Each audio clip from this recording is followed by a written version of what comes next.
खैबर पख्तूनख्वा में गवर्नर राज का फैसला हुकूमत करेगी। फौज का इससे कोई लेना देना नहीं। एक मजहब एक जहनी मरीज खास से बात करने का बयानिया दे रहा है। ये कहता है कि दहशत गर्दों से मुज़ाकरात करो। कैडेट कॉलेज वाना पर हमले करने वालों से हम क्या बात करेंगे। ये एक टोला हमारे केपी वाले भाइयों पर मुसल्लत हो गया है। हमसे तवक्को की जाती है कि अपने बच्चों सिपाहियों को शहीद करने वालों से बातचीत करें। लेफ्टिनेंट जनरल अहमद शरीफ की अहम तरीन न्यूज़ कॉन्फ्रेंस। बोले मार्का हक के मौके पर जहनी मरीज होता तो मुज़ाकरात का कशकोल थाम लेता। ये जहनी मरीज तो कहता था कि PTI का दफ्तर खोलें।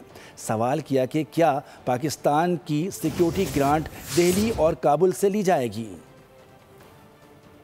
अल्फाज ये बोल रहा है मुझे बताएं किस पार्टी के अल्फाज बोल रहा है, किस डिल्यूजन, किस नार्सिस, किस जहनी मरीज के अल्फाज बोल रहा है और तवातर से बोल रहा है क्योंकि उनको सर्व कर रहा है, उनको इसका फायदा है।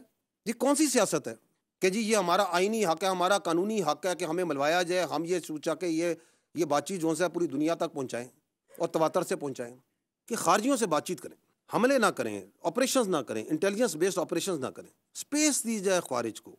अफगानिस्तान के साथ जो पॉलिसी है, ये जो फौज की पॉलिसी है, जो रियासत की पॉलिसी है, ये गलत पॉलिसी है। स्टेट की जो सिक्योरिटी है वो सबलेट की जा सकती है। Is appeasement is security policy.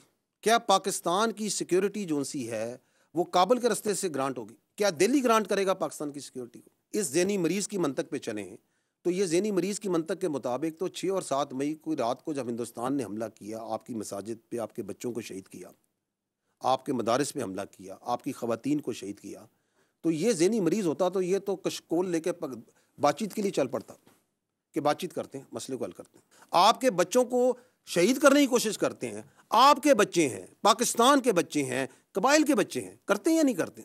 ये कहता है बातचीत करें, ऑपरेशन ना करें। कौन कहता था कि PTI का वो क्या कहते हैं दफ्तर खोलना है, इसका खारिज का पेशावर में दफ्तर खोलना है? ये तो कहते थे दफ्तर खोलना है। साफी साहब बैठे दफ्तर खुलवाना चाहते थे। There is no other way. भीख से सिक्योरिटी नहीं मिलती। अगर मिलती, अगर अपीजमेंट से मिलती तो आज लीबिया का ये हाल ना होता, आज गाजा का ये हाल ना होता। सब्सक्राइब करें और बेल दबाएं ताकि कोई खबर रह न जाए।